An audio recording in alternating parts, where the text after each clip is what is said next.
বিসমিল্লাহির রহমানির রহিম আলহামদুলিল্লাহি রাব্বিল আলামিন ওয়াস সালাতু ওয়াস সালামু আলা আশরাফিল আমবিয়া ওয়াল মুরসালিন নবিয়িনা মুহাম্মদ ওয়া আলা আলিহি ওয়া সাহবিহি আজমাইন ওয়া মান তাবিআহুম বিইহসানিন ইলা ইয়াউমিদ্দিন আম্মা বাদ। আল্লাহ রাব্বুল আলামিনের সমস্ত প্রশংসা, দরুদ ও সালাম নাযিল হোক নবী মুহাম্মদুর রাসূলুল্লাহ সাল্লাল্লাহু আলাইহি সাল্লামের উপর। আজকের আকীদার বিষয়বস্তু হচ্ছে আউলিয়াদের কারামত। এই বিষয়টি অত্যন্ত হাসাস বা সেন্সিটিভ, স্পর্শকাতর। এই মশলাটি বা এই বিষয়টি নিয়ে আমার দেশে অনেকেই গুমরাহ হয়েছে, বরং অধিকাংশরাই গুমরাহ হয়েছে। কেরামতের দোহাই দিয়ে, কেরামতের নাম দিয়ে যারা কেরামত বেশি করে তারা অধিকাংশই বিদাতি এবং কবর মাজার পূজায় লিপ্ত হয়েছে। যাদের কারামত বলে তারা আকীদা রাখে তাদের পূজাও করে ফেলেছে তারা। এ হচ্ছে সবচাইতে বড় সমস্যা, জটিল সমস্যা। কিন্তু প্রকৃতপক্ষে যদি দেখা যায় কারামত হিসাবে, তাহলে আপন জায়গায় ঠিক আছে। কারামতে আউলিয়া, এক হচ্ছে কারামত আর আউলিয়া, মানে আউলিয়াদের কারামত।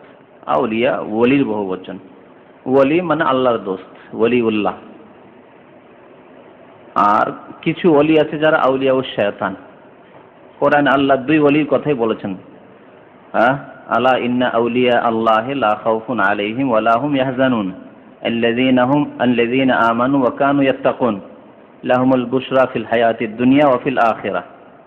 আল্লাহ রাব্বুল আলামিন ইরশাদ করেছেন, জেনে রাখো যে আল্লাহর যারা ওলি, আউলিয়া, আল্লাহর যারা দোস্ত, আল্লাহর যারা প্রিয় বান্দা, লা খাউফুন আলাইহিম, তাদের কোনো ভয় নেই, ওয়া লা হুম ইয়াহজানুন, তারা চিন্তিত হবে না। তারা কারা? তাদের দুটি গুণ আল্লাহ এখানে বলেছেন। আল্লাযীনা আমানু, যারা ঈমানদার, যাদের ঈমান রয়েছে। ঈমান মানে শুধু দাবি করলে হয় না, বা ঈমান কোনো জাহেরি জিনিস না দেখাবার, লেবাস পোশাকের মাধ্যমে, দাড়ির মাধ্যমে, শুধু টুপির মাধ্যমে, আর কথার মাধ্যমে না।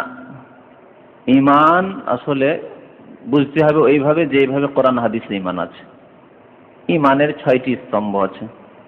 আর কানে ঈমান জানেন, 6টি স্তম্ভ যার যত মজবুত ততই বেশি সে পাকা মুমিন। 6টি স্তম্ভ তো জানেন না? আল্লাহর প্রতি ঈমান রাখা, আর আমানতু বিল্লাহি ওয়া মালাইকাতি, ফেরেশতাদের প্রতি ঈমান রাখা, আল্লাহর কিতাবগুলির প্রতি ঈমান রাখা, তাহলে আল কোরআনের প্রতি বিশেষভাবে, আল কোরআনের প্রত্যেকটি বিধানের প্রতি ঈমান এবং তার বাস্তবায়ন। কোরআনে যদি বাস্তবায়ন না থাকে, কোরআন আল্লাহর কালাম আর তার বাস্তবায়ন নেই, কোরআন বিরোধী কাজ করছেন। কোরআনে আল্লাহ তাওহীদ পাঠিয়েছেন, কোরআনে তাওহীদ নাযিল করেছেন, আপনি শিরক করছেন, কবর মাজার পূজা নিয়ে লিপ্ত আছেন, আবার আপনার ঈমান মজবুত না, কি করে হইল? তাহলে আল্লাহর কিতাবের প্রতি যাদের ঈমান রয়েছে, আর আল্লাহ রাসূলদের প্রতি ঈমান রয়েছে, রাসূলের আদর্শ থেকে অনেক দূরে, রাসূলুল্লাহ ওইসব কাজ করেননি, না করেছেন মিলাদ, না করেছেন কিয়াম, না নবী সাল্লাল্লাহু আলাইহি ওয়াসাল্লাম বা সাহাবায়ে কেরামদের আকীদা ছিল যে আল্লাহর ওলিরা হাজির নাজির হয়ে যায়, গায়েব জানতে পারে, অদৃশ্যের কথা জানতে পারে, জীবিত থাকে, মরে না তারা, এসব কথা আছে কি রাসূলের আদর্শে? তো রাসূলের প্রতি ঈমান কি করে হলো তাহলে? যারা কারামত করে আর এই কবর মাজার নিয়ে লিপ্ত, তারা এসব আকীদা রাখে যে আল্লাহর ওলিরা মরে না, চোখের আড়াল পর্দা হয়ে যায়, তারপরে তারা সবকিছু গায়েব জানতে পারে, তারা হাজির নাজির যে কোনো জায়গায় উপস্থিত হয়ে যেতে পারে, মুরিদদের সাহায্য করতে উপস্থিত হয়ে, সব এসব আকীদা আছে, তাই না? রসুলের আদর্শ বিরোধী, তাহলে রসুলের প্রতি ঈমান কি করে হলো? আর ঈমানের স্তম্ভ হচ্ছে রসুলের প্রতি ঈমান, আর পরকালের প্রতি, আল ইয়াউমুল আখির, পরকালের প্রতি বিশ্বাস, আর ভালো মন্দ তকদিরে বিশ্বাস। তো আল্লাযীনা আমানু, ঈমানদার হইতে হবে, ওয়া কানু ইয়াত্তাকুন, এবং তারা মুত্তাকি হবে, তাদের অন্তরে তাকওয়া থাকবে, ভয় ভীতি থাকবে। তাকওয়া ব্যাপক ভাব অর্থ রয়েছে, তার তাফসীর ব্যাখ্যা রয়েছে তাকওয়ার। সংক্ষেপে বলছি, ঈমান এবং তাকওয়া দুটির ভিত্তিতে ওলি বলা যাবে। যে কোনো মানুষের মধ্যে ঈমান এবং তাকওয়া যদি মানে যথেষ্ট পরিমাণে থাকে, তাহলে সে আল্লাহর ওলি। এর দ্বার কিন্তু খুব প্রশস্ত। কোরআন এবং হাদিসের ভাষাতে ওলি, আল্লাহর ওলি হওয়ার দ্বার প্রশস্ত। এর জন্য কোনো তৃতীয় শর্ত লাগানো হয়েছে যে ওলি হলে কারামত দেখাতে হবে, এরকম কোনো শর্ত আছে? তাহলে আজীবন ধরে একজন আল্লাহর নেক বান্দা ওলি যদি একটিও কারামত না তার হাত দিয়ে প্রকাশ পায় তবু সে আল্লাহর ওলি কিনা? হ্যাঁ, সাহাবায়ে কেরাম প্রত্যেকে আপন আপন জায়গায় আল্লাহর ওলি ছিলেন, ছিলেন না? সাহাবায়ে কেরামরা প্রত্যেকে আল্লাহর ওলি ছিলেন এবং আল্লাহর বড় ওলি ছিলেন। এদের ঈমান আছে কি নেই? যেহেতু তাদের ঈমান সর্বোচ্চ ঈমান, সর্বোত্তম ঈমান, খাঁটি মুমিন তারা, তাদের ক্ষেত্রে কোনো প্রশ্ন উঠবে না যে অমুক ভুল করেছে অমুক ভুল করে, এরকম কোনো প্রশ্নই নেই। এই জন্য গত সপ্তাহে আলোচনা এসছে যে যদি তাদের কিছু ভুল হয়েও থাকে তাদের নেকি এত বেশি আছে যে গোনাগুলি নেকির তুলনায় কিচ্ছু না, এবং তা ক্ষমা হয়ে গেছে অলরেডি আগেই। কিন্তু পরবর্তীকালের কোনো মুমিনের জন্য এইরকম কোনো গ্যারেন্টি নেই যে তাদের গোনা খাতাগুলি ক্ষমা হয়ে গেছে। বুঝতে পারছেন? তো তারা প্রত্যেকে ওলি, কিন্তু কজন সাহাবাইকে 1,24,000-এর অধিক সাহাবাই কেরাম ছিল। 1,24,000 শুধু বিদায় হজে হাজির হয়েছে, আর অনেক মাজুর যারা সাহাবি ছিল হয়তো হাজির হতে পারেনি হজে। তাহলে এত অসংখ্য সাহাবাই কেরামদের কয়জন সাহাবাই কেরামের কারামত দেখা গেছে? অনেকে হয়তো কারামতি বুঝেন না, এই জন্য আগে কারামতটি বুঝার প্রয়োজন, তাই না? কারামত কাকে বলে? হ্যাঁ, অলৌকিক ঘটনা। হ্যাঁ হ্যাঁ, হয় কথা না, তা হয় কার হাতে, কার মাধ্যমে? হ্যাঁ, তার মাধ্যমে মানে রসুলের হাত দিয়ে যদি জাহির হয়। হ্যাঁ, তো রসুলের মাধ্যমে যদি হয় তো সেটি কি মানে রসুলের সেটি কি কারামত বলা হয় না? এই জন্য সংজ্ঞা করতে হবে পারফেক্ট। হ্যাঁ, সংজ্ঞা করতে হবে ঠিকভাবে, যে মুজিজা বলে যেগুলি অলৌকিক ঘটনা বলি নবীদের দ্বারা প্রকাশ হয়ে থাকে, নবীদের দ্বারা প্রকাশ পেয়ে থাকে, হয় আল্লাহর পক্ষ থেকে, আল্লাহর আদেশ ক্রমে, আল্লাহর ইচ্ছা ক্রমে, আল্লাহ না করলে তা হইতো না, তাই না? কিন্তু নবীদের মাধ্যমে, রাসূলদের মাধ্যমে যা প্রকাশ পেয়ে থাকে তাকে মুজিজা বলা হয়, সেগুলি অলৌকিক। আর যেগুলি আল্লাহর নেক বান্দা কিন্তু নবী নয়, সাহাবী, তাবেঈন, তাবা তাবেঈন, কিয়ামত পর্যন্ত যে কোনো নেক বান্দা, আলেম ওলামা আরো দ্বারা হইতে পারে, আল্লাহর নেক বান্দা দ্বারা হইতে পারে, তো তারও ক্ষমতাধীন না, বা যে কোনো সময় কেরামত দেখিয়ে দিবে এই কথা নেই। কিন্তু কেরামতে বা মুজিজাতে আল্লাহ যখন ইচ্ছা করবেন, কোনো সময় ইচ্ছা করলে কোনো অলৌকিক ঘটনা আল্লাহর নেক বান্দার মাধ্যমে প্রকাশ করতে পারেন, তার হাত দিয়ে, তার কাজে কর্মে, তার কথাতে প্রকাশ পেতে পারে। একে কি বলা হয়? কারামত বলা হয়। নবী ছাড়া অন্যের মাধ্যমে, অন্য কোনো মুমিন, কিন্তু সে মুমিন হইতে হবে এবং নেক বান্দা, তার মাধ্যমে যদি মুমিন, এই জন্য যে আল্লাহর ওলিতে বলা হয়েছে ঈমান এবং তাকওয়া, মুমিন, মুত্তাকি, পরহেজগার আল্লাহর নেক বান্দার মাধ্যমে যদি কোনো অলৌকিক ঘটনা প্রকাশ পায় তাহলে তাকে বলা হয় কারামত। এখন আপ কারামত বুঝতে সুবিধা হবে কেউ যদি কারামত সম্পর্কে জ্ঞান না রাখতেন তাহলে। আর এই কারামত সম্পর্কে আহলে সুন্নাত ওয়াল জামাতের ঈমান রয়েছে যে সাহাবায়ে কেরামের জামানা থেকে শুরু করে কিয়ামত পর্যন্ত যে কোনো সময় হতে পারে। আল্লাহর নেক বান্দাদের হাতে বা কাজে কর্মে আল্লাহ প্রকাশ করে থাকেন, কিন্তু নেক বান্দা হওয়ার জন্য এটি শর্ত নয়। নেক বান্দা হওয়ার জন্য শর্ত নয়। শর্ত হওয়ার অর্থ কি?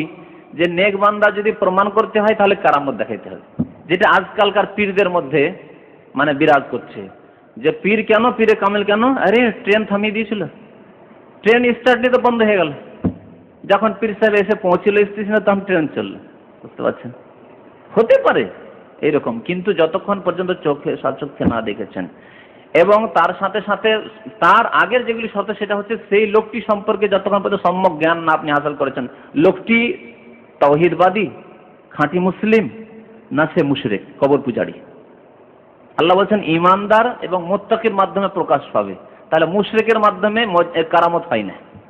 কবর মাজার পূজারী যদি হয় কেউ, কবর মাজার পূজার জন্য আপনাকে আহ্বান করে, বলে যে চলো ওই মাজারে, হ্যাঁ, তারা এই মাজার নিয়ে যারা ব্যবসা করে, এই পীরতন্ত্র নিয়ে ব্যবসা করে, যারা মাজারের দিকে আহ্বান করে যে মাজারে গেলে মনের উদ্দেশ্য পূরণ হয়, তাহলে তারা মুশরিক, মুসলমান না, মুমিন না। আর আল্লাহ বলেছেন মুমিন হইতে হবে আর মুত্তাকি হইতে হবে। তো মুমিন মুত্তাকির মাধ্যমে যে অলৌকিক কিছু ঘটনা ঘটে থাকে কিয়ামত পর্যন্ত তা হলে হতে পারে, কিয়ামত পর্যন্ত এই দরজা খোলা আছে, হতে পারে। আল্লাহই করান, কিয়ামত পর্যন্ত হতে পারে আল্লাহর হাতে, কিন্তু কোনো মানুষের হাতে না। যেমন মুজিজার ক্ষেত্রে নবীর হাতে না। এখানে আরেকটি কথা বলি, নবীর হাতে না, বারবার কেন হাতে না হাতে না বলছি, যে বর্তমান যুগে পীরেরা বর্তমান যুগে, আর এই পীরতন্ত্র যখন থেকে শুরু হয়েছে তখন থেকে তাদের প্রতিযোগিতা হয় যে আমি এইরকম কারামত দেখাতে পারি। ও বলছে তোমার চেয়ে আমি বড় কারামত দেখাতে পারি, বলছে আমি বড় কারামত দেখাতে পারি। কথা বুঝতে পারছেন না? এইরকম প্রতিযোগিতা হয়, মনে হচ্ছে ওদের হাতে ঘরের ব্যাপার, ঘরোয়া ব্যাপার সবার কারামতি দেখানো। বুঝতে পারছেন? জানবেন যে এরা যারা এইরকম বলে যে আমি যে কোনো কারামত যে কোনো সময় দেখাতে পারি, বা প্রতিযোগ অমুক পীর এই কেরামত দেখেছে, আমার এইরকম কেরামত রয়েছে, যারা বলে তারা বুঝে নেবেন যে এরা হচ্ছে আউলিয়া উশ শয়তান। আগে বলেছিলাম যে আউলিয়া উল্লাহ কোরআন আল্লাহ বলেছেন, আর আরেক জায়গায় বলেছে ফাকাতিলু আউলিয়া আশ শয়তান ইন্না কায়দাশ শয়তানি কানা দাঈফ। আল্লাহ বলেন শয়তানের যারা বন্ধু, শয়তানের ওলি, শয়তানের আউলিয়া, তাদের বিরুদ্ধে সংগ্রাম করা, কিতাল কর, লড়াই কর। শয়তানের মক্কর চক্কর ষড়যন্ত্র বড়ই দুর্বল, রাজ ফাঁস হয়ে যাবে। বুঝতে পেরে নেবেন যে এরা হচ্ছে আউলিয়া উশ শয়তান, আর আউলিয়া শয়তানই বেশি। মনে রাখবেন যারা শিরকের মাধ্যমে এসব অলৌকিকত্ব দেখায় আর প্রতিযোগীরা তারা কথা বলে অমুক পীর, মুরিদরা এসে বললে হুজুর অমুক পীর সাহেব তো এইরকম কেরামত দেখিয়েছে, বলছে আমি দেখাচ্ছি তোমাদের এইরকম কেরামত দেখাচ্ছি, বলে এরা আউলিয়া উশ শয়তান, এরা হচ্ছে আউলিয়া উশ শয়তান। কেন বললাম যে তাদের ক্ষমতাই নেই এবং তারা অনেক সময় জানতেও পারে না যে আমার হাত দিয়ে এই কাজ হতে পারে। যেহেতু নবী করিম সাল্লাল্লাহু আলাইহি ওয়াসাল্লাম সাইয়্যিদুল আম্বিয়া ওয়াল মুরসালিন, যত রসুল তাদের সরদার, তার মাধ্যমে মাঝে মাঝে মুজিজা মানে অলৌকিকত্ব প্রকাশ পেয়েছে, কিন্তু কোনো সময় প্রকাশ পায়নি। এরকম হয়েছে একই রকমের কাজ কোনো সময় হঠাৎ করে দেখা যাচ্ছে হয়ে গেল, অন্য সময় দেখা যাচ্ছে মোটেই হচ্ছে না। যদি নিজের হাতে থাকতো তাহলে একই পরিস্থিতি, একই রকমের পরিস্থিতি, যে সমস্যার সম্মুখীন তখন ছিলেন ওই রকমই সমস্যা, কিন্তু এক সময় দেখা গেল যে না, সমস্যার সমাধান হয়ে গেল মুজিজার মাধ্যমে, আরেক জায়গায় হইল না। কেমন? যেমন সাহাবায়ে কেরাম ক্ষুধার্ত, খন্দকের যুদ্ধে মুজিজা আছে না, ক্ষুধার্ত, কেউ পাথর বেঁধে আছে একটি, কেউ দুটি, রাসূলুল্লাহ সাল্লাল্লাহু আলাইহি ওয়াসাল্লাম 3টি। সাহাবায়ে কেরামের পেটে পাথর বেঁধে আছেন, খিদায় মাজাটা ভেঙে পড়বে, কাজ করতে পারবেন না। আর পাথর ঠান্ডা, সাধারণত পেটটাও ঠান্ডা, পেট জ্বালা করে না খিদা লাগলে, তাই পাথর কেন বাঁধতেন এর দুটি রহস্য। এক তো হয়েছে যে একেবারে মানুষ ভেঙে পড়ে, তো পাথরটা বাঁধা থাকলে একটু শক্ত থাকবে। আর কেউ কেউ বলছে যে পাথর ঠান্ডাতে একটু পেটটা ঠান্ডা অনুভব করবে, সেই জন্য পাথর বেঁধে থাকতেন সাহাবায়ে কেরাম।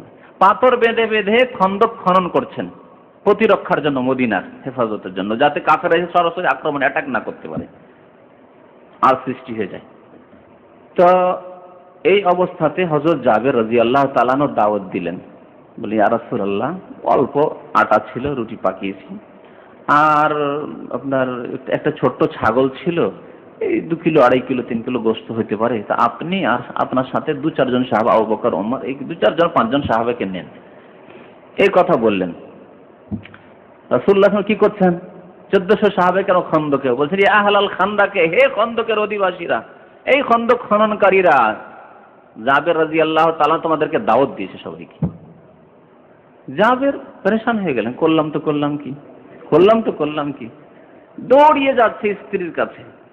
মানুষ যখন নিজে কিছু বুঝতে না পারে তখন স্ত্রীর কাছে ছুটে যায়, যে দেখি ওর সাথে একটু পরামর্শ করি কি হবে না হবে। আর বিশেষ করে খাবার দাবারের ব্যাপারে জিজ্ঞেস করতে হয়, মানে হোম মিনিস্টারকে জিজ্ঞেস করতেই হয় যে এই খাবার দেওয়া যাবে, মেহমান কিন্তু 3টা বলেছিলাম হয়ে গেছে 5টি দেওয়া যাবে, ওর কাছে পরামর্শ নিতেই হবে, ঠিক না? তো গিয়ে বলছেন এখন কি করা যাবে, ব্যাপার স্যাপার খারাপ। কি হয়েছে? বলছে আমাকে বললে যে তুমি বললে যে এইরকম পরিমাণ আটা আছে আর এই গোশত আছে, তা আমি বললাম আল্লাহ রসুলকে যে 4-5 জনকে নিয়ে নেন আপনি। বলছে সব এসো তোমাদের দাওয়াত জাবের বাড়িতে। আরে বসাবে কোথায়, খেতে দিবে কোথায়, কি খাওয়াবে? একটু করে রুটি জুটবে না। 1400 সাহাবী। তখন মহিলা কিন্তু এই ছিল, সাইয়েবা ছিল। সাইয়েবা বুঝেন তো, বাকের আর সাইয়েবা, কুমারী আর কুমারীর কি বিপরীত কি? হ্যাঁ, বিবাহিতা মানে সাইয়েবা বলা হয় তালাক প্রাপ্ত বা স্বামী মরা মহিলাকে হাদিসের ভাষায়। তো হযরত জাবের, গত মঙ্গলবারে জাবের ঘটনা বর্ণনা করেছিলাম না, জাবের যুবক বাবা শহীদ হয়ে গেলেন প্রথম গিয়ে ওহদে। তো জাবের সাইয়েবা বিয়ে করলেন, মানে স্বামী হারা মহিলাকে বিয়ে করলেন, বিধবা বা তালাক প্রাপ্ত। তো জাবের রাদিয়াল্লাহু তাআলা আনহুকে আল্লাহ রাসূল জিজ্ঞেস করেছিলেন যে যাবে কি ব্যাপার, তুমি সাইয়েবা কেন বিয়ে করলে? সবাই কুমারী খোঁজ করে আর তুমি কুমারী ছেড়ে দিয়ে তুমি এইরকম তুমি সাইয়েবা বিয়ে করলে কেন? তখন কি বলেছিলেন জাবের, খুব জ্ঞানী ছেলে, ইয়া রাসূলুল্লাহ আমার 9টি বোন আছে, এখন যদি আমি ওই বোনগুলোর মতো কুঁয়ারি বিয়ে করি 14 বছর বা 15 বছর বা 18 বছর মেয়ে, তাহলে ওদের মতোই তো সে মানে তারও খেদমত করতে হবে। কে করবে, কে খেদমত করবে আমার বোনগুলির? সেই জন্য একটি বয়সিকা মেয়ে দেখে বিয়ে করেছি, মহিলা বিয়ে করেছি, যাতে করে আমার বোনগুলিকে দেখাশোনা করতে পারে, মায়ের মতো খেদমত করতে পারে। বুঝতে পেরেছেন? তো জাবের তার স্ত্রীকে বলছে, স্ত্রী বলছে যে আচ্ছা তুমি বলো, বলে দিয়েছো না যে আমাদের পরিমাণ, গোশতের পরিমাণ একটি ছাগল 2-2.5 কিলো গোশত আর এই অল্প কটা রুটি, বলে দিয়েছো না? বলছে হ্যাঁ তা বলে দিয়েছি। বলছে যখন বলে দিয়েছো তাহলে আল্লাহ রসুল বুঝবেন, তোমার বোঝার কিছু দরকার নেই, আনতে দাও, আসুক। দেখেন স্ত্রীদের হিম্মত দেখেন। কিছু মহিলা এরকম আছে, এই জন্য আল্লাহ মহিলাদের প্রশংসা করতে গিয়ে কোরআনে বলছে ওয়ালাইসা যাকারু কাল উনসা। কিছু মহিলা এমন আছে যে পুরুষও তার মোকাবেলা করতে পারে না। ওয়ালাইসা যাকারু কাল উনসা। যখন মারিয়ামের জন্ম হয়ে গেল তখন আল্লাহ বলছেন না, আল্লাহ আমি তো বাইতুল মুকাদ্দাসের খেদমতের জন্য মান্নত মেনেছিলাম, তো ছেলে হলে খেদমত করবে, মসজিদের খেদমত কি করে করবে, এই মেয়ে কেন হয়ে গেল, তাই না? হাই হাই করছিলেন, তখন আল্লাহ ওয়ালাইসা যাকারু কাল উনসা, ছেলে মেয়ের মতো হইতে পারে না, মেয়েতে আলাদাই বরকত রয়েছে। দেখো মারিয়াম আলাইহিস সালামের পেট থেকে ঈসা আলাইহিস সালাম রসুল, আল্লাহর রসুল পয়দা হলেন। হ্যাঁ, ওয়ালাইসা যাকারু কাল উনসা। তো কি বলছিলাম, এখানে গিয়ে সাহাবাই কেরামদেরকে দলে দলে বসাতে শুরু করে আল্লাহ রসুল সাল্লাল্লাহু আলাইহি ওয়াসাল্লাম। এই বসে 30-40 করে বসে, খেয়ে দিয়ে উঠে যায়, আবার খেয়ে দিয়ে উঠে যায়, খেয়ে দিয়ে উঠে যায়। কম হচ্ছে না খাবার, রুটিও কম হচ্ছে না, গোশত কম হচ্ছে, একটু কমছে না। খাওয়া দাওয়া 1400 সাহাবায়ে কেরামের শেষ হয়ে গেল। শেষ হওয়ার পরে দেখা গেল যে রুটি যতটি ছিল ধরাই রয়েছে, আর গোশত তাই রয়েছে, কিছুই ঘাটতি হয়নি। এর নাম কি? মুজিজা। এর নাম মুজিজা, ঠিক না? কিন্তু রাসূলুল্লাহ সাল্লাল্লাহু আলাইহি সাল্লাম সম্পর্কে মা আয়েশা কি বলছেন, বুখারীর হাদিস, আমাদের মাসের পর মাস চলে যেত, 1 মাস 2 মাস 3 মাস একটানা চলে যেত, বাড়িতে কিচ্ছু থাকতো না, কিচ্ছু থাকতো না খাবার, কি ছাড়া? খেজুর আর পানি ছাড়া। ওই সময় নবীর মুজিজা কোথায় গেল? 1400 সাহাবায়ে খাওয়াই দিতে পারছেন, আর বিবিদেরকে খাওয়াতে পারছেন না, ছেলে মেয়েগুলোকে খাওয়াতে পারছেন না, ফাতেমাকে আর জায়নাবকে, উম্মে কুলসুমকে আর রুকাইয়াকে খাওয়াতে পারছেন না। চিন্তা করার বিষয়। তাহলে যদি মুজিজা মানে অলৌকিকত্ব প্রকাশ করার নিজের ক্ষমতাধীন থাকতো, আয়ত্তে থাকতো, তাহলে যে কোনো সময় হ্যাঁ হয়ে গেল। কোন ফায়াকুন তো আল্লাহর কাজ, কি রসুলের কাজ? হয়ে যাও। কিন্তু আজকালকার ভণ্ড ফেরা কোন ফায়াকুন, মুজিজা হয়ে গেল। হ্যাঁ, ও মুজিজা এরকম দেখেছে, আমি এরকম দেখাবো, এরকম হয় না আসলে মুজিজা কারামত। বুঝতে পারছেন?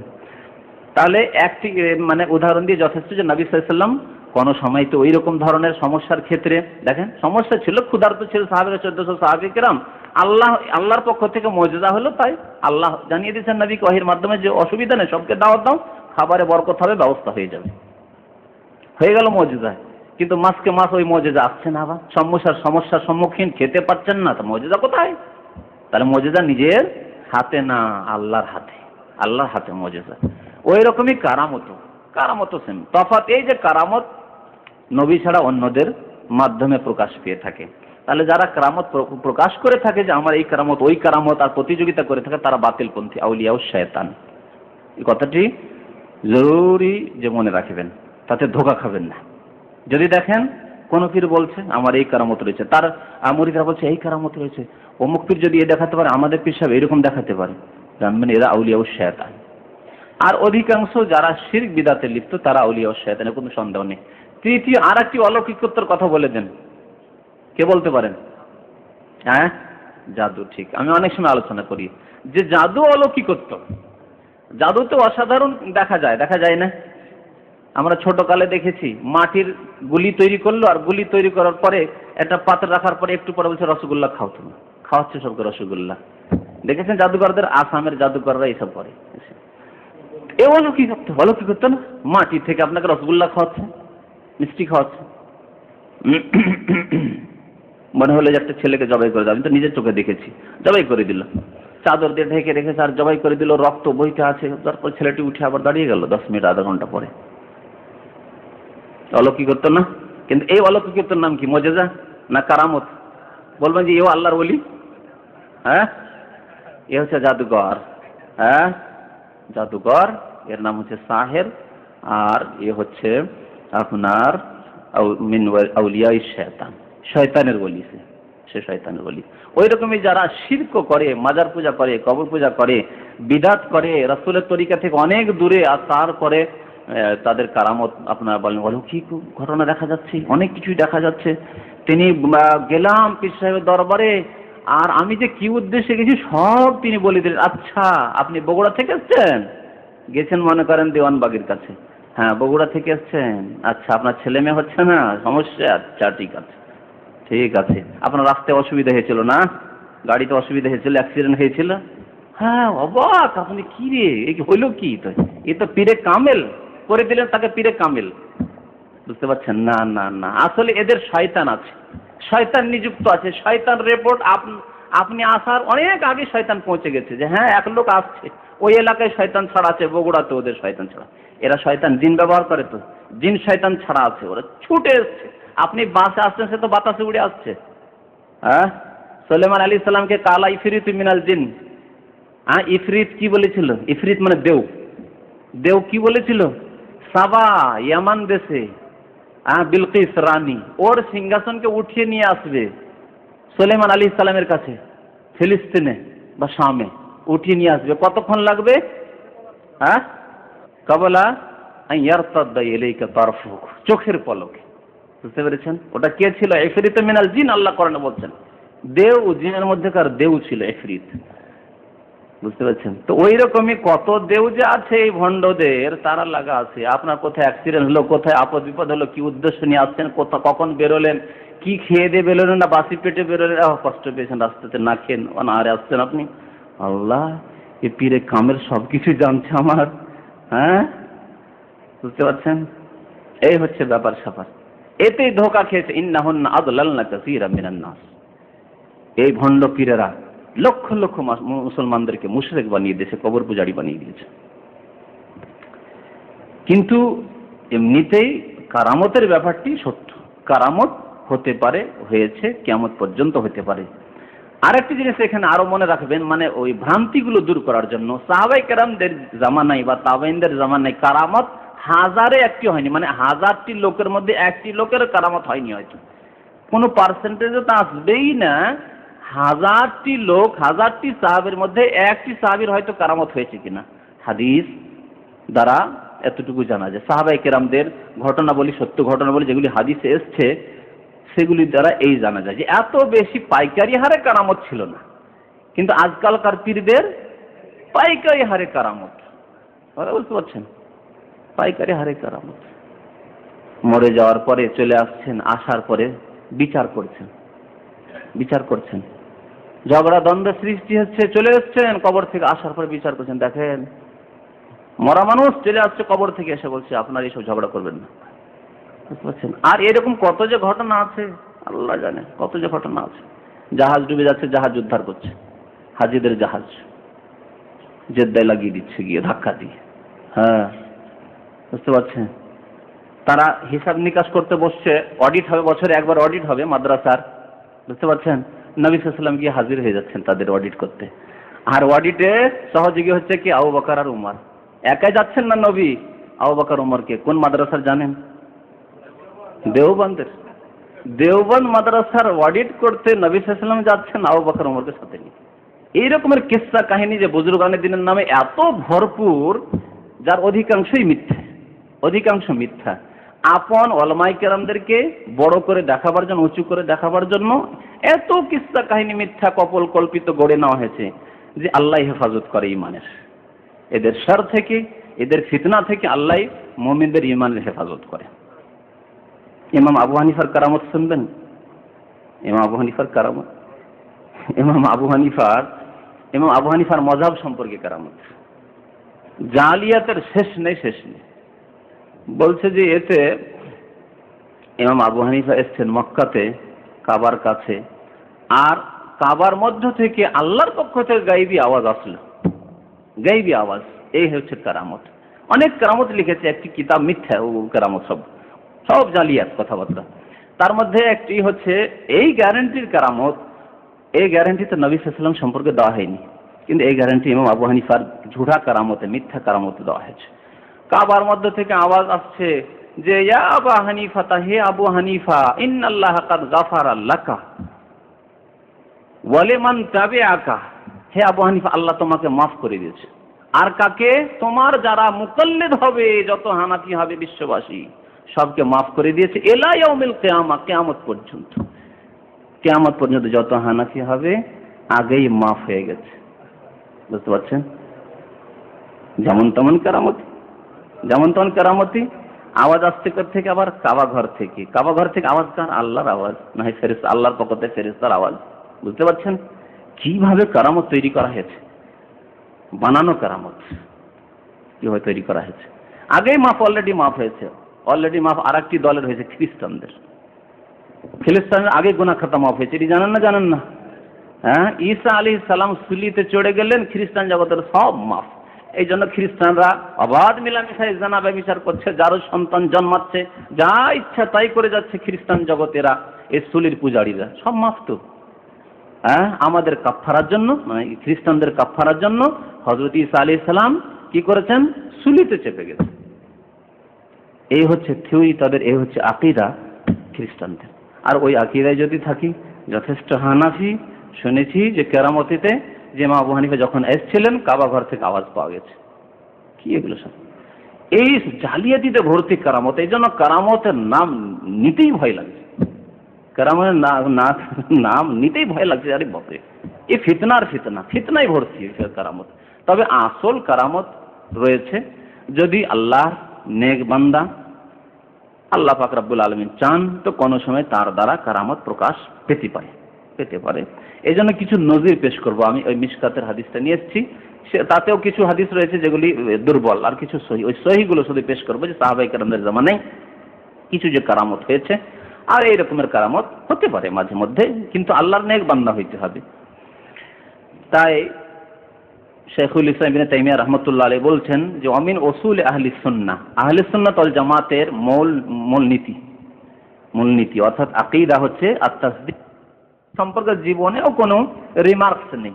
না কোনো কাবিরা গুনাহ করতে দেখা গেছে, না মিথ্যা কথা বলতে দেখা গেছে, না শিরক বিদআত করতে দেখা গেছে।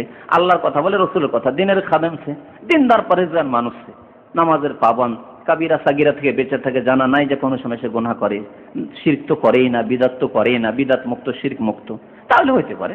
আর চোখের সামনে দেখতে পারেন যে অলৌকিকত্ব দেখলাম, অবাক জিনিস দেখলাম, বিভিন্ন রকম অলৌকিকত্ব হইতে পারে। দোয়া কবুল হয়ে যায়, দোয়া করলেও কবুল হয়ে গেল, অলৌকিকত্ব, এটি কেরামত। আমি যখন ছোট ছিলাম, বাল্য জীবনে, এক আলেম আমাদের এলাকায় ছিলেন, অত্যন্ত পরহেজগার, মাওলানা আব্দুল তওয়াব বলে তার নাম, মারা গেছেন রহমতুল্লাহ আলাইহি। তো আমি খুব ছোট ছিলাম, একটু মনে পড়ছে, আমার আব্বা বলতেন ইস্তিসকার নামাজ, আমি আমার আব্বার সাথে গেছি। ইস্তিসকার নামাজ তো বুঝেন, পানি চাওয়ার জন্য। নামাজ পড়ে আসতেই পারিনি, ওই মানে ঈদগাহে ইস্তিসকা হলো, আর রাস্তায় আছি, এমন বৃষ্টি শুরু হয়ে গেল, ভিজে বাড়ি পৌঁছিলাম। কারামত, এটি একটি কারামত। তো তাই বলছেন আত-তাসদীক বে কারামাতিল আউলিয়া। আহলে সুন্নাতের আকীদা হচ্ছে যে আমরা আল্লাহর ওলিদের কারামতকে বিশ্বাস করব। ওয়ামা ইউজরিল্লাহু আলা আইদিহিম, এবং আল্লাহ তাদের হাতে, দেখেন আল্লাহর কথা বলা হচ্ছে, আল্লাহ তাদের হাতে প্রকাশ করে থাকেন, ইউজরিল্লাহ, আল্লাহ প্রকাশ করে থাকেন কি, মিন খাওয়ারিকিল আদাত, অসাধারণ কিছু ঘটনা, অলৌকিক ঘটনা। খাওয়ারিক আদাত মানে সাধারণত যা না হয় তা বিরোধী। ফি আনওয়াইল উলুম, হয়তো জ্ঞানের দিক দিয়ে এমন কিছু জ্ঞানের কথা বললো যা সাধারণভাবে হইতে পারে না। এই লোকটি কি করে হাসিল করলো এই জ্ঞান, এই ইলম। ওয়াল মুকাশাফাত মানে কোন জিনিসের কাশফ হয়ে যাওয়া, কাশফ কথাটা আমাদের খুব বেশি, খুব কাশফ হয় আমাদের দেশে, বুঝছেন। কাশফ আছে, কাশফ কিরকম? কাশফ মানে কোন জিনিসের পর্দা খুলে যাওয়া। ধরেন এখান থেকে আপনার ঢাকা দেখতে পাবেন, যদি কেউ যেমন ঢাকা দেখতে পাচ্ছি, ঢাকা শহর বাইতুল মোকাররম দেখতে পাচ্ছি, তাহলে কি হলো, তার সামনে পর্দাগুলি খুলে গেছে, এর নাম কাশফ। এখানে বসে বসে কাবা দেখতে পাচ্ছি আমি, কোন একটি দৃশ্য দেখতে পাচ্ছি, লড়াই হচ্ছে, যুদ্ধ হচ্ছে অমুক জায়গায়, আমি তো সব দেখতে পাচ্ছি, তাহলে এর নাম কাশফ। তো এটি আল্লাহ ইচ্ছা করলে পর্দা খুলে দিতে পারেন। নবী সাল্লাল্লাহু আলাইহি সাল্লামের জন্য কাশফ করেছিলেন, এটি মুজিজা, নবী যেহেতু সেজন্য মুজিজা। নবী সাল্লাল্লাহু আলাইহি সাল্লামের জন্য আল্লাহ পর্দা কখন খুলেছিলেন? মক্কাতে ছিলেন তিনি, মেরাজ থেকে ফিরে আসার পরে মক্কার কাফেররা বলল মিথ্যুক, এতদিন তো জমিনের মিথ্যার কথা বলছিল, এখন বলছে আকাশ থেকে ফিরে এসেছি, আকাশ থেকে 7 আকাশের উপর গেছে মেরাজ, বলছে দেখো মোহাম্মদ দেখো, আরে এক রাতের মধ্যে আবার এখান থেকে বাইতুল মুকাদ্দাস 1 মাসের রাস্তা, এখান থেকে ফিলিস্তিন, আর সেখান থেকে আবার বলছে 7 আকাশের ওপরে গিয়েছে, আবার ওখানে গিয়ে আল্লাহর সাথে কথোপকথন, 50 ওয়াক্ত নামাজ, তারপরে ঘাটতি হইতে হইতে 5 ওয়াক্ত, এইসব কথাবার্তা দেখো কি মিথ্যা কথা। এই বলে অনেককে বিভ্রান্ত করতে চেয়েছিল, অনেক মুসলমানদেরকে বিভ্রান্ত করতে চেয়েছিল মক্কার মুশরিকরা। তারপরে মক্কার মুশরিক বলে, আচ্ছা মুহাম্মদ সাল্লাল্লাহু আলাইহি ওয়াসাল্লাম, তুমি যদি সত্যবাদী হও, কথা বলি তোমার যদি সত্য হও, তো আচ্ছা বলো তুমি বাইতুল মুকাদ্দাস গিয়েছো তো, বলছে নামাজও পড়িয়েছো ওখানে, আচ্ছা বলো তো দেখি বাইতুল মুকাদ্দাসের মসজিদের কটি দরজা, হ্যাঁ, তারপরে ডান দিকে কি আছে, বাম দিকে কি আছে, হ্যাঁ, সামনে কি আছে, পেছনে কি আছে। নবী সাল্লাল্লাহু আলাইহি ওয়াসাল্লাম বলতে পারলেন না। স্বাভাবিক কথা, কে বলতে পারে, কে বলতে পারে? এসব কাজ কে করে? একজন মানুষ যার সময়ের মূল্য রয়েছে এসব কাজ করবে? দরজা গুনে বেড়াবে? এই যে আপনি এতদিন ধরে শিখতে আছেন, আপনি বলতে পারবেন যে কটি দরজা আছে শিখো জামা মসজিদের? বলতে পারবেন না, যেহেতু এই কাজ তো একটা পাগল লোক করে। পাগল লোক হয়তো দরজা গুনে বেড়াতে পারে, কিন্তু একজন বিবেক সম্পন্ন মানুষ দরজা গুনে বেড়াবে? নবী সাল্লাল্লাহু আলাইহি ওয়াসাল্লাম বললেন যে তা তো আমার জানা নেই, চুপ হয়ে গেলেন। হাদিস আছে, আল্লাহ রাসূল বলছেন, ফাকারাতু কুরবাতান লাম আকরুব মিসলাহু কুতু, আমি এত পেরেশান হয়ে গেলাম, বিচলিত হলাম যে এইরকম বিচলিত কখনো হয়নি, যে মুশরিকদের জবাব দিতে পারলাম, লাজবাব হয়ে গেলাম। তো আমাকে নিয়ে হাসি তামাশা শুরু করে দিল। ফাজাল্লাল্লাহু লি বাইতুল মুকাদ্দাস, আল্লাহ তখন বাইতুল মুকাদ্দাস আমার জন্য খুলে দিলেন, তাজাল্লি করে দিলেন, কাশফ, এর নাম কাশফ। তো নবী সাল্লাল্লাহু আলাইহি ওয়াসাল্লামের হয়েছে। হযরত ওমর রাদিয়াল্লাহু তাআলা আনহু সম্পর্কে একটি ঘটনা আছে, যা আমি ইনশাআল্লাহ সময় থাকলে বলবো।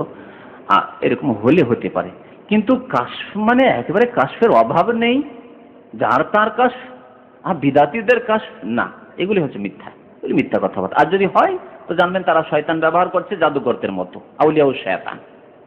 কাশফ আপনাকে জাদুকর দেখাতে পারে, জাদুকর দেখাতে পারে, কিন্তু আপনি কি বলবেন সে আল্লাহর ওলি?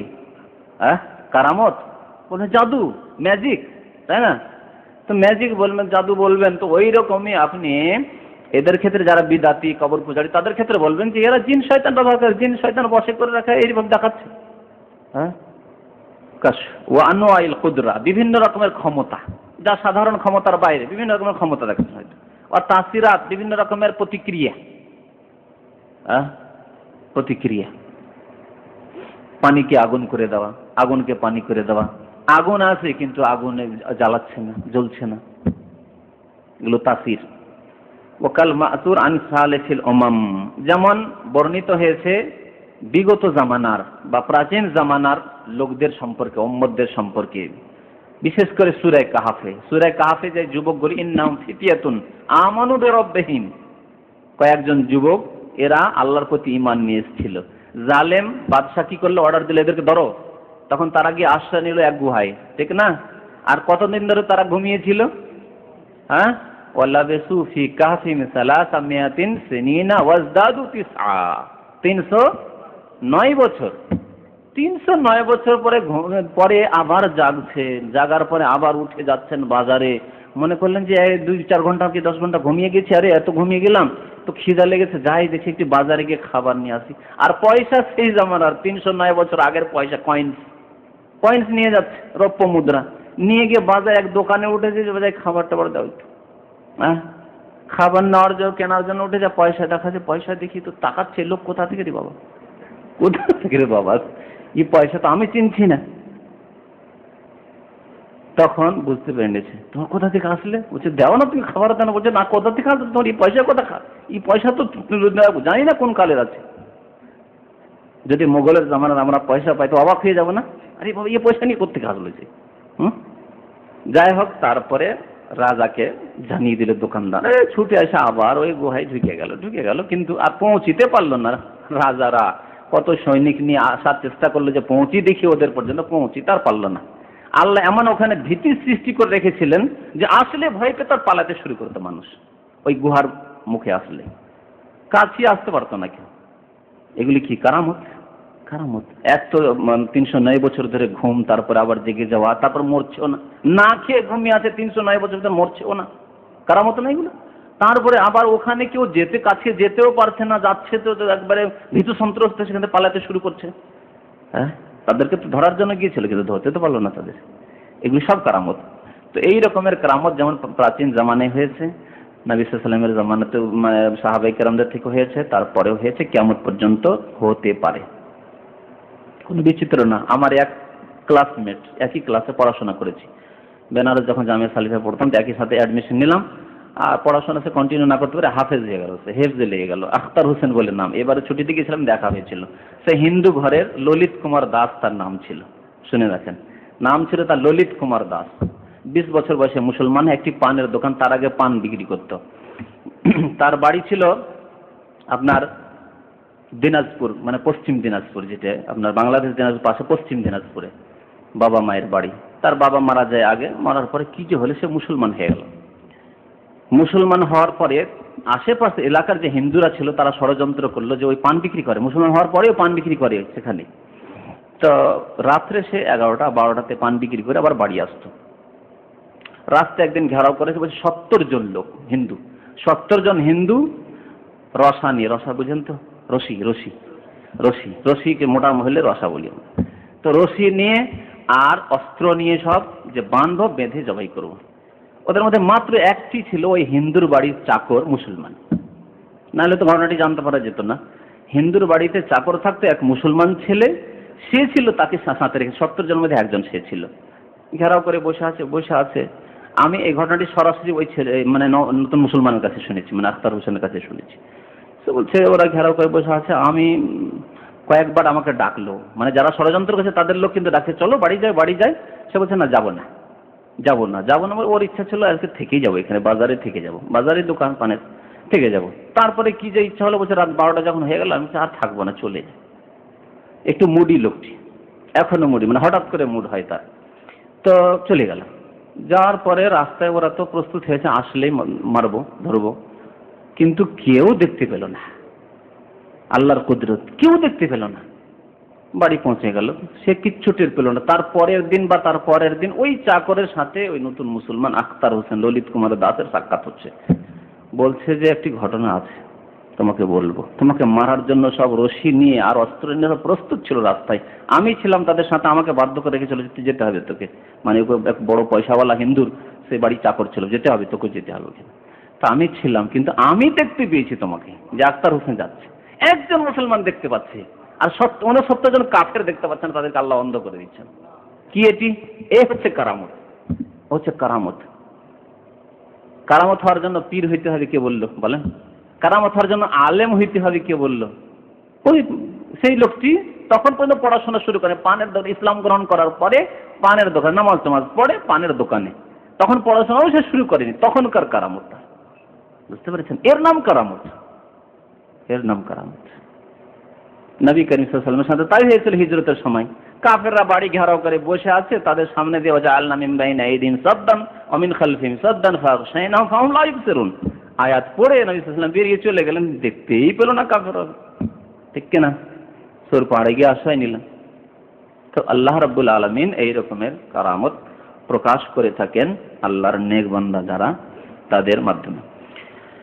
কিন্তু সবকিছু আল্লাহর হাতে। ও আন সাদরে হাযিহিল উম্মাহ, লেখক বলছেন যে এই উম্মতের প্রথম জামানায় সাহাবায়ে কেরামদের থেকে, ওয়া তাবেঈনদের থেকে, এবং এই উম্মতের প্রতিটি যুগে আল্লাহর পক্ষ থেকে নেক বান্দাদের কাজে কর্মে কারামত প্রকাশ পেতে পারে। ওয়াহিয়া মওজুদাতুন ফিহা ইলা ইয়াউমিল কিয়ামা, এবং এই কারামত কিয়ামত পর্যন্ত মওজুদ থাকবে, হতে থাকবে। তো আশা করি মানে যে সব শর্ত কারামতের জন্য, এবং যেসব কথাবার্তা বললাম, যেসব বিভ্রান্তিকর কথাবার্তা রয়েছে, ফিতনা রয়েছে, আর এই যে পাইকারি হারে ছড়াছড়ি রয়েছে কারামতের, এগুলো থেকেও সাবধান থাকতে হবে। আর যারা নিজের কারামতের কথা প্রকাশ করে বেড়ায়, তাদের থেকেও সাবধান থাকতে হবে। মনে রাখবেন একটি কথা, যেসব সাহাবী থেকে বা যেসব আল্লাহর নেক বান্দা থেকে কারামত হয়েছে সালাফের জামানে, সাহাবা তাবেঈনদের জামানে, তারা কোনো সময় এই কথা প্রকাশ করে বেড়ায়নি আমার দ্বারা কারামত হয়েছে, আমার দ্বারা কারামত হবে বা হয়েছে, এই কথা বলেছেন। হয়েছে তাও বলে বেড়াননি, আর হবে তাও বলেননি। হবে তো বলেননি, উপায় নেই বলার, আর হয়েছে তাও বলে বেড়াননি। আর আজকালকার পীরেরা কি করে, আমার অমুক কারামত হয়েছে, তো অমুক কারামত হয়েছে, অমুক জায়গায় গেলাম এই কারামত হলো, অমুক জায়গায় গেলাম এই কারামত হইল। তফাৎ দেখছেন না? আউলিয়াউল্লাহ আর আউলিয়া শয়তানের তফাৎ। এখন কয়েকটি কারামত আপনাকে শোনাচ্ছি সাহাবায়ে কেরামদের জামানার। কোনো একদিন আরো আলোচনা করা যাবে ইনশাআল্লাহ, হয়তো মঙ্গলবারে। নবী সাল্লাল্লাহু আলাইহি ওয়াসাল্লামের মুজিজা, অসংখ্য মুজিজা রয়েছে। আজকে কারামত সম্পর্কে শুধু শোনাই, যেহেতু বিষয়বস্তু কারামতের, বুঝতে পারছেন। একটি কারামত শোনেন বুখারীতে রয়েছে। হযরত আনাস বর্ণনা করেছেন, আন্না ওসাইদ ইবনে হুযাইরিন ওয়া আব্বাদ ইবনে বিশরিন তাহাদ্দাসা। ওসাইদ বিন হুযাইর, আব্বাদ বিন বিশর, দুইজনই আনসারী সাহাবী মদিনার। এরা বর্ণনা করেছেন যে এই দুইজন নবী করিম সাল্লাল্লাহু আলাইহি সাল্লামের সাথে রাত্রে অনেক দিনের কথা আলোচনা করতে গিয়ে অনেক রাত হয়ে যায়। ফি হাজাতিল্লাহুম হাত্তা যাহাবা মিনাল লাইলি সাআ, রাতের দীর্ঘক্ষণ চলে গেছে সময়। ফি লাইলাতিন শাদীদাতি যুলমা, কিন্তু রাতটি ছিল একেবারে মেঘলা আকাশের রাত, অন্ধকার রাত, অন্ধকার রাত। সুম্মা খারাজা মিন ইনদি রাসূলিল্লাহ সাল্লাল্লাহু আলাইহি ওয়াসাল্লাম, তারপরে আল্লাহ রাসূলের কাছ থেকে বের হলেন যে নিজের বাড়িতে যাব। ওয়া বিয়াদি কুল্লি ওয়াহিদ মিনহুমা উসাইয়া, আর দুইজনের হাতে একটি করে লাঠি ছিল, প্রত্যেকের হাতে একটি করে লাঠি ছিল। অন্ধকারে রাস্তা দেখা যাচ্ছে না, বাড়ি যাবেন, চিন্তা করছেন কেমন করে যাব অন্ধকারে। ফাদাআত ইসিউ আহাদিহিমা লাহুমা হাত্তা মাশায়া ফি দাওইহিমা, দুইজনের হাতে যে লাঠি ছিল, একজনের লাঠি থেকে টর্চের মতো আলো আসতে লাগলো। বুখারীর হাদিস। দুইজনের লাঠি ছিল না, একজনের লাঠিতে টর্চ পেয়ে গেল। টর্চ ছিল সেই জামানায়, কি সেই জামানায় টর্চ ছিল না, কিন্তু টর্চ যে আবিষ্কার করা হয়েছে, ধরেন লাঠির মতোই টর্চ, লাঠিতে যে টর্চ হয় 1400 বছর আগে আল্লাহ দেখিয়ে দিয়েছে। হ্যাঁ, এই হচ্ছে কারামত সাহাবায়ে কেরামদের। দুজনে চলতে শুরু করলো, হাত্তা ইযা ইফতারাকাত বিহিমাত তারিক, যেতে যেতে যেতে আবার দুজনের বাড়ি দুই দিকে, রাস্তা আলাদা হয়ে যাচ্ছে। তখন কি করবে? তো তখন ওদের চিন্তা করতে হবে না, আল্লাহ বুঝতে পারছেন যে এদের প্রয়োজন। হাত্তা ইযা ইফতারাকাত বিহিমাত তারিক আযাআত লিল আখার আসাহু, আরেকজনের হাতে যে লাঠি ছিল সেখান থেকে আলো আসা শুরু হলো। দুজনের কাছে দুটো লাইট, দুজনের কাছে দুটো লাইট। ফামাশা কুল্লু ওয়াহিদ মিনহু ফি দাওই আসাহ হাত্তা বালাগা আহলাহু, এই পথ চলতে চলতে নিজের আহলের কাছে, পরিবারের কাছে পৌঁছে গেলেন সহি সালামত। হাদিসটি বুখারীর। কারামত না? সত্য কারামত, যেহেতু হাদিসে রয়েছে, তো কারামতে আমরা বিশ্বাস করি এই রকমের। আরো একটি কারামত হযরত জাবেরের রয়েছে। হযরত জাবেরের মঙ্গলবারে এই হাদিসটা বিস্তারিত শুনিয়েছিলাম, তার একটি অংশ শুধু। এটিও কারামত। সেটি কি বলছেন? লাম্মা হাজার ওহদ, ওহদের সময় দাআনি আবি মিনাল লাইল, রাতে আমার আব্বা ডাকলেন। ফাকাল মা আরান ইল্লা মাকতুলান ফি আউয়াল মা ইউকতাল মিন আসহাবিন নবী সাল্লাল্লাহু আলাইহি ওয়াসাল্লাম, হে ছেলে, মনে হচ্ছে যে আমি আর বাঁচবো না, এই যে আল্লাহ রাসূলের পক্ষ থেকে আদেশ হয়ে গেছে ওহদে যাওয়ার, আর ওহদে গেলেই আমি প্রথমেই মনে হয় শহীদ হব, প্রথমেই শহীদ হব। এই যে প্রথমে শহীদ হয়ে যাব কথাটি বললেন হযরত জাবের আব্বা আব্দুল্লাহ, যেমন ভাবে বললেন তেমনই হইল, প্রথমেই শহীদ হলেন তিনি। এই যে তিনি বললেন একটি গায়েবের কথা, আর তাই হইল যা তিনি বললেন, এটি হচ্ছে তার কারামত, জাবের আব্বার কারামত। ওয়া ইন্নী লা আতরুকু বাদি আযা আলাইয়া মিনকা গায়রা নাফসি রাসূলিল্লাহ সাল্লাল্লাহু আলাইহি ওয়াসাল্লাম, আল্লাহ রাসূলের পরে যদি কাউকে আমি ভালোবাসি তো তোমাকে ভালোবাসি আমি, তুমি প্রিয়। ওয়া ইন্না আলাইয়া দাইনান ফাকদি, আমার উপর অনেক ঋণ রয়েছে, সুতরাং সেগুলি পরিশোধ করে দেবে। ওয়াস্তাওসি বিআখাওয়াতিকা খায়র, আর তোমার বোনগুলির সাথে সদাচরণ করিও, ভালো ব্যবহার করিও। 9টি বোন, ভালো ব্যবহার করিও তাদের সাথে। সুতরাং যাদের বোন আছে, মেয়েদেরকে আল্লাহ দুর্বল করে সৃষ্টি করেছেন, এবং মেয়েদেরকে আল্লাহ আয় উপার্জনের জন্য সৃষ্টি করেননি যে তারা ইনকাম করবে, উপার্জন করে দেবে, না, ওই জন্য সৃষ্টি করেননি। আজকাল মেয়েদেরকে আমরা পুরুষ বানাতে শুরু করেছি। মেয়েদেরকেও ডাক্তার, ইঞ্জিনিয়ার করার জন্য পশ্চিমা দেশে পড়তে পাঠাবো, পুরুষ বানাতে শুরু করেছি আমরা। আসলে মেয়ে রাখতে চাই না। আর যারা এইসব কাজ করা শুরু করে, যেসব মহিলারা পুরুষদের কাজ করা শুরু করেছে, তারা মেয়ে আর হয়নি, তারা পুরুষ হয়ে গেছে, তারা মর্দ হয়ে গেছে। বলছেন যে আব্দুল্লাহ ছেলেকে বলছেন জাবেরকে যে তোমার বোনদের সাথে ভালো ব্যবহার করিও, তাদের বিবাহ শাদী ভালো করে দিয়ে দিও, ভালো জায়গাতে তাদের দেখাশোনা করিও। ফাসবাহনা, সকাল হলো, ফাকানা আউয়ালা কাতিল, আমার আব্বা প্রথম শহীদ হচ্ছে, আমার আব্বা প্রথম শহীদ হচ্ছে। এটি তার কারামত। ওয়া দাফানতুহুম আখার ফি কবরিন, ওহদে যেমন কাফনের অভাব ছিল, লোকজনের অভাব ছিল, সবাই আহত, তখন একসাথে 2-3জনকে একই কবরে দাফন করা হয়েছিল। তো হযরত আব্দুল্লাহকেও তাই আরেকজনের সঙ্গে দাফন করা হয়েছিল। আর একটি আবু বকরের বাড়ির কারামত রয়েছে।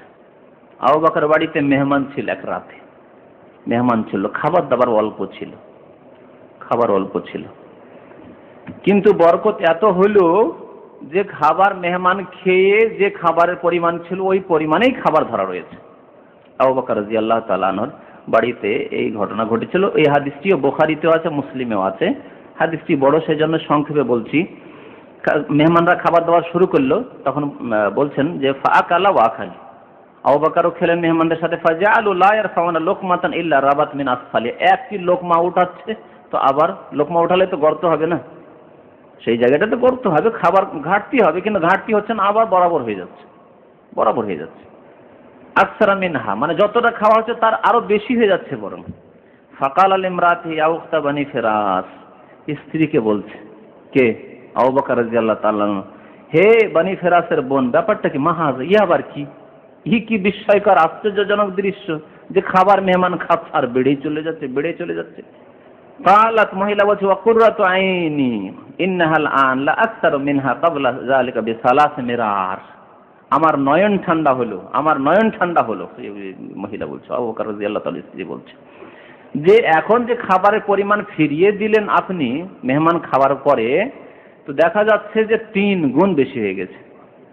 মহিলার বয়ান, হযরত আবু বকর স্ত্রী বলছেন যে 3 গুণ বেশি। ফাআকালু, নিজেরাও খেলেন, মানে যে মহিলারা যে বাড়িতে ছিল, মেয়েরা ছিল, তারাও খেলো। ওয়া বাসা বিহা ইলা নবী সাল্লাল্লাহু আলাইহি সাল্লাম, এবং তার একটা অংশ নবী সাল্লাল্লাহু আলাইহি সাল্লামের জন্য পাঠালেন যে আল্লাহ রাসূলকে দিয়ে শোয়া দিয়ে যাও। ফাযুকির আন্নাহু আকালা মিন, আল্লাহ রাসূলও খেলেন নিজে ওই খাবার থেকে। তো এই রকমের কারামত হযরত আবু বকরের বাড়িতে হয়েছে, কিন্তু সর্বদাই হয়নি। আল্লাহ যেদিন চেয়েছিলেন সেই দিন হয়েছে, আবু বকর অনাহারে থেকেছে। আর একটি ঘটনা শুনেন, কাশফ, হযরত না কাশফি পরে শোনাচ্ছি। আর একটি কারামত শুনেন। সাফিনা মাওলা রাসূলুল্লাহ সাল্লাল্লাহু আলাইহি ওয়াসাল্লাম, আন্না সাফিনাতা মাওলা রাসূলুল্লাহ সাল্লাল্লাহু আলাইহি ওয়াসাল্লাম আখতা আল জেশ, রাসূলুল্লাহ সাল্লাল্লাহু আলাইহি ওয়াসাল্লামের আযাদকৃত গোলাম, তার নাম ছিল সাফিনা। সে রোম সাম্রাজ্যে লড়াই করার জন্য, জিহাদ করার জন্য গিয়েছিল। যাওয়ার পরে সেখানে যে সৈনিকরা ছিল, সৈনিকদের থেকে একাই ছুটে যায় কোথায়, রাস্তা হারিয়ে ফেলে। রাস্তা হারিয়ে দিয়ে সৈনিকরা কোন দিকে চলে যায়, কাফেলা, ও একাই পড়ে যায়। আর কোন কোন হাদিসে আছে যে রাস্তা ভুলে যায়নি, বরং তাকে গ্রেফতার করে নিয়েছিল কাফেররা, রোমের খ্রিস্টানরা গ্রেফতার করে নিয়েছিল। ফান্তালাকা হারিবান ইয়ালতামিসুল জেশ, তারপরে ওই সে গ্রেফতার তো হয়েছিল, কিন্তু সেখান থেকে সে পালিয়ে আসতেও পেরেছিল, সে পালিয়ে চলে আসলো। আসার পরে তল্লাশ শুরু করলো যে কোথায় গেল সেই কাফেলা, কিন্তু পেল না। হঠাৎ করে রাস্তায় এক বাঘ পড়ে গেছে, ফায়েজা হুয়া বিল আসাদ, সামনে এক বাঘ, টাইগার, আসাদ বলা হয় টাইগারকে। ফাকালা ইয়া আবাল হারিস, আরবি ভাষায় বাঘের কুনিয়ত রয়েছে, বাঘের ডাক নাম আবুল হারিস বলা হয়। হে বাঘ, সাফিনা বলছেন, বাঘ পড়ে গেছে সামনে, বাঘ হাও করে এসছে, খাবে এখন। সেই সময় কথা বলছে বাঘের সাথে। কি ইমান, কি সাহস, ইমান এর নাম। হে বাঘ, শোনো শোনো, আনা মাওলা রাসূলুল্লাহ সাল্লাল্লাহু আলাইহি ওয়াসাল্লাম, আমি আল্লাহ রাসূলের গোলাম, খাদেম, মনে রাখবে তুমি হাও করে আসছো, আমি আল্লাহ রাসূলের গোলাম বলছি। কানা মিন আমরি কায়তা ওয়া কায়তা, আমি এই করতাম, আল্লাহ রাসূলের জুতো সাফ করতাম, আল্লাহ রাসূলের পানি এনে দিতাম, আল্লাহ রাসূলের ওযুর পানি এনে দিতাম, আল্লাহ রাসূলের গোসলের পানি এনে দিতাম, খেদমত করতাম আমি। আর আমার সাথে এই ঘটনা ঘটেছে, গেছিলাম জিহাদে, আমি একা পড়ে গেছি, গ্রেফতার করে নিয়েছিল কাফেররা, সৈন্য চলে গেছে, আমি একা পড়ে গেছি। এখন তুমি সামনে কি করবে, করো তুমি। বাঘ কি করলো? ফাআকবালাল আসাদুল্লাহু বাসবাসাতুন, বাঘ তখন দেখেন, বাঘের মনে হয় চরিত্র কুকুরের মতো, লেজ হিলাতে লাগে। দেখবেন কুকুর যদি লেজ হিলায় তো কি বুঝেন আপনারা? হ্যাঁ, আনুগত্য করা। কুকুর যদি দেখা যায় যে লেজ হিলাচ্ছে, তার মানে আপনাকে আর কামড়াবে না, মানছে আপনাকে, বুঝতে পারছেন? লেজ হিলাতে শুরু করেছে বাঘে। হাত্তা কামা এলা জাম্বি, পাশে এসে বাঘ দাঁড়িয়ে গেল, আর হেঁটে যাচ্ছে ওর পাশে, বাঘ পাশে হাঁটছে রাস্তা দিয়ে। কুল্লামা সামিআ সাউতান আহওয়া ইলাইহি, যখনই কোন রকম আওয়াজ পায়, জঙ্গলে তো, যখন এই বাঘে কোনো আওয়াজ পায়, অন্য কোনো বাঘের অথবা অন্য কোনো পশুর আওয়াজ পায়, তখন সেদিকে দেখে কেউ আক্রমণ করতে আসছে নাকি, এর উপর মানে কি বলা হয়, দেহরক্ষী, বডিগার্ড, দেহরক্ষী হয়ে গেল এই বাঘ। যে বাঘ আক্রমণ করতে এসেছিল সে দেহরক্ষী হয়ে গেল। সুম্মা আকবালা ইয়ামশি আলা জামবি হাত্তা বালাগাল জেশ, চলতে চলতে সৈনিকরা, কাফেররা যেখানে ছিল সেখানে পৌঁছে দিয়ে চলে আসছে, বাঘে পৌঁছে দিয়ে আসছে। সুম্মা রাজা আল আসাদ, তারপরে বাঘ ফিরে আসলো। আর একটি হাদিস আছে যে বাঘ যখন ওখান থেকে ছেড়ে ফিরে আসছে, তখন একটি আওয়াজ করলো, হুঙ্কারের আওয়াজ করলো। সে আওয়াজের অর্থ মানে বিদায় করা, আলবিদা করা। আমরা আচ্ছা আসি, আল্লাহ হাফেজ বলি না, ফি আমানিল্লাহ, বিদায় করছে রাসূলুল্লাহ সাল্লাল্লাহু আলাইহি ওয়াসাল্লামের খাদেম সাহাবী সাফিনাকে। কারামত, এ হচ্ছে কারামত। হাদিসটি শারহুস সুন্নাতে আছে। আর এই হাদিসটি সম্পর্কে আল্লামা নাসিরুদ্দিন আল বলছেন হাদিসটি হাসান। আর একটি মুজিজা বর্ণনা করা হয়েছে, আশারা মুবাশশারা যে 10 জন সাহাবীর নাম আছে যে জান্নাতি, তারা তাদের একজন ছিলেন সাঈদ ইবনে যায়েদ ইবনে আমর ইবনে নুফাইল। তার সাথে একটি দ্বন্দ্ব হয়েছিল এক মহিলা আরওয়া বিনতে আউসের, সে কেস করেছিল তার বিরুদ্ধে। কি কেস করেছে? মারওয়ান বিন হাকামের কাছে। মারওয়ান বিন হাকাম মদিনার গভর্নর ছিল মারওয়ান। এই মারওয়ানের কাছে সে কেস করেছিল। ওয়াদাত আন্নাহু আখাযা শাইআম মিন আরদিহা, এর বিরুদ্ধে কেস করেছে যে আমার জমি বেঈমানি করেছে, জমি চেপে নিয়েছে। এই কেস করেছিল এই মহিলা আরওয়া হযরত সাঈদ বিন যায়েদের বিরুদ্ধে। তখন সাঈদকে ডাকা হল কেসের দিনে। সাঈদকে মারওয়ান জিজ্ঞেস করলো যে তুমি এই মহিলার জমি বেঈমানি করেছো? তখন তিনি বলেছেন, আনা কুনতু আখুযু মিন আরদিহা শাইআন বাদাল্লাযী সামি'তু মিন রাসূলিল্লাহ সাল্লাল্লাহু আলাইহি ওয়াসাল্লাম। আমি জমিন বেঈমানি করতে পারি? আমি একজন সাহাবী মুসলমান, আমি জমিন বেঈমানি করব? আর রাসূলুল্লাহ সাল্লাল্লাহু আলাইহি ওয়াসাল্লামের কাছে স্বয়ং হাদিস শুনেছি এই ক্ষেত্রে কি শাস্তি রয়েছে জমি বেঈমানি করার, আমি এই কাজ করতে পারি? তখন মারওয়ান জিজ্ঞেস করলেন, মাজা সামি'তা মিন রাসূলিল্লাহ সাল্লাল্লাহু আলাইহি ওয়াসাল্লাম, আল্লাহর রাসূলের কাছে কোন হাদিস শুনেছো? কি হাদিস শুনেছো বলো দেখি। কাল, সে বলল, সামি'তু রাসূলুল্লাহ সাল্লাল্লাহু আলাইহি ওয়াসাল্লাম ইয়াকুল, আল্লাহর রাসূলের কাছে বলতে শুনেছি, মান আখাযা শিবরা মিনাল আরদি যুলমান, কেউ যদি জুলুম করে কারো আধা হাত জমিন বেঈমানি করে, আত্মসাৎ করে, তাহলে কি হবে? তুবিকাহু ইলা সাবি আরাজিন, 7 যে জমিন রয়েছে, জমিনের নিচে জমিন, জমিনের নিচে জমিনের 7 জমিনকে তার গলার হার করে দেওয়া হবে। ফাকালাহু মারওয়ান বলল যে লা আসআলুকা বাইয়ানাতান বাদা হাযা, এরপরে তোমার কাছে কোনো সাক্ষী চাইব না। মারওয়ানের বিশ্বাস হয়ে গেল, এই হাদিস যে বর্ণনাকারী, হাদিসের রাবি সে, আর সে এরকম বেঈমানি করতে পারে। বলছে তোমার কাছে এরপরে যদি কোনো কেস আসে তোমার বিরুদ্ধে বা তুমি নিয়ে আসো কোনো কেস, তো কোনো সাক্ষী প্রমাণের দরকার নেই, তোমাকে ডিগ্রি দেব। ফাকালা সাঈদ বললেন, আল্লাহুম্মা ইন কানাত কাযিবা, মিথ্যা কেস করেছিল সেই মহিলা। সেই জন্য সাঈদ একটি বদদুয়া দিয়েছিলেন, অভিশাপ। আল্লাহুম্মা ইন কানাত কাযিবা, হে আল্লাহ, এই মহিলা যদি মিথ্যুক হয়, ফাআমে বাসারাহা, তার চোখ অন্ধ করে দাও, চোখ অন্ধ করে দাও। ওয়াক্তুল হাফি আরজিহা, এবং যেই জমিন সম্পর্কে বেঈমানির দাবি করছে সেই জমিনে তাকে হত্যা করো, সেই জমিনে তাকে হত্যা করো।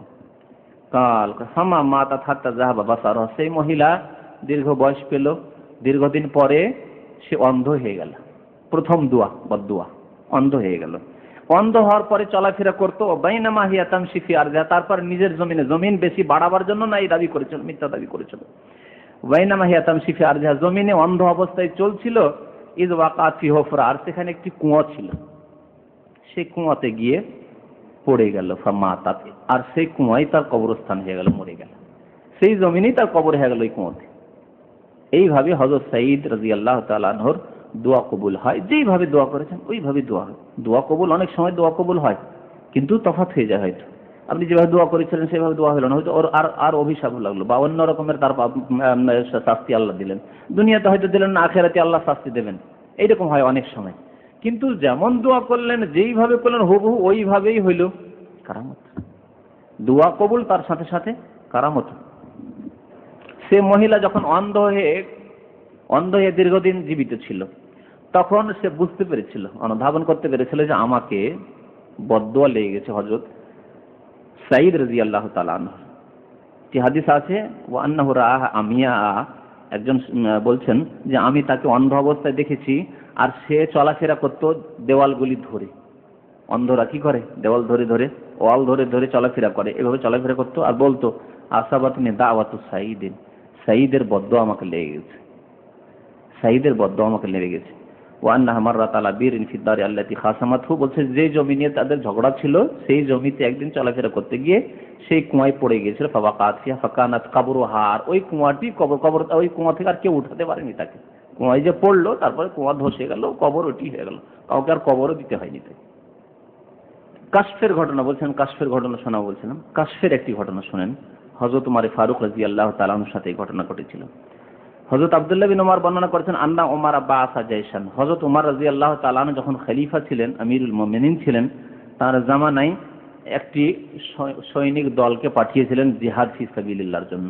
ওয়া আম্মারা আলাইহিম রাজুলান, তাদের আমির নেতা বানিয়েছিলেন, নিযুক্ত করেছিলেন একজন লোককে, যার নাম ছিল সারিয়া, ইউদআ সারিয়া, সারিয়া তার নাম ছিল। ফাবাইনামা ওমর ইয়াখতুবু, হযরত ওমর রাদিয়াল্লাহু তাআলা আনহু মদিনার মসজিদে নববীতে জুমার খুতবা দিচ্ছেন। ফাজালা ইয়াসি, জুমার খুতবা দিতে ওইদিকে যুদ্ধ চলছে, যেখানে যুদ্ধের প্রান্তে পাঠিয়েছেন রণক্ষেত্রে যুদ্ধ চলছে, আর এখানে রাসূলুল্লাহ সাল্লাল্লাহু আলাইহি ওয়াসাল্লাম হযরত ওমর ফারুক রাদিয়াল্লাহু তাআলা আনহু খুতবা দিচ্ছেন। এই খুতবার অবস্থায় হঠাৎ করে চিৎকার করে উঠেছেন, চিৎকার, বক্তব্য চলছে আর চিৎকার করে হঠাৎ উঠেছেন। কি বলছেন? ইয়া সারিয়াল জাবাল, ইয়া সারিয়াল জাবাল, হে সারিয়া, পাহাড়ের দিকে লক্ষ্য করো, পাহাড়ের দিকে লক্ষ্য করো। যেখানে লড়াই করছেন সেখানে ছিল পাহাড়, আর পাহাড়ের দিক থেকে শত্রু আক্রমণ করতে যাচ্ছিল। যদি আক্রমণ করে দেয় তাহলে কিন্তু মুসলমানরা পরাজিত হয়ে যাবে, এই ছিল পরিস্থিতি। তখন আল্লাহ রাব্বুল আলামিন কাশফ করে দিয়েছেন, খুলে দিয়েছেন, সেই দৃশ্যটিকে হযরত ওমরের জন্য খুলে দিয়েছেন। সাহাবীরা দেখছেন মসজিদ নববীতে কেউ দেখতে পাচ্ছে না, যেহেতু তার কারামত, শুধু তিনি, তাকে আল্লাহ দেখাচ্ছেন, তিনি খলিফা। দেখতে পেয়ে বলছেন যে আরে এখন আক্রমণ তো করতে যাচ্ছে, পেছন দিক থেকে আক্রমণ করতে যাচ্ছে, পাহাড়ের দিক থেকে, এই দিকটা যদি প্রতিরক্ষামূলক ব্যবস্থা না নেই মুসলমানরা তাহলে তো হেরে যাবে। ইয়া সারিয়াল জাবাল বলছে, ফাসনাদনা যহুরানা ইলাল জাবাল, তারপর আমরা পাহাড়কে প্রতিরক্ষা হিসেবে ব্যবহার করে এদিকে লড়াই শুরু করলাম। ফাহাজামাহুমুল্লাহ তাআলা, তখন আল্লাহ রাব্বুল আলামিন কাফেরদেরকে পরাজিত করলেন আর আমাদেরকে জয়ী করলেন। হাদিসটি বাইহাকিতে রয়েছে এবং হাদিসটি হাসান। এছাড়াও কিছু কারামত আরো হাদিসে আছে, কিন্তু মিশকাতেও আছে, কিন্তু হাদিসগুলি যেহেতু জয়ীফ সেজন্য সেগুলি বর্ণনা করলাম না। আমরা জয়ীফ চর্চা করি না, আমরা যা বলি সেই কথাই যথাসাধ্য নিজের এলমে অনুপাতে বলার চেষ্টা করি। আল্লাহ রাব্বুল আলামিন আমাদেরকে সহি কথা বলার, সহি কথা বোঝার এবং সহি কথার প্রতি আমল করার জন্য তৌফিক দান করেন, আমিন। আল্লাহ রাব্বুল আলামিন আমাদেরকে শিরক বিদআত থেকে যেন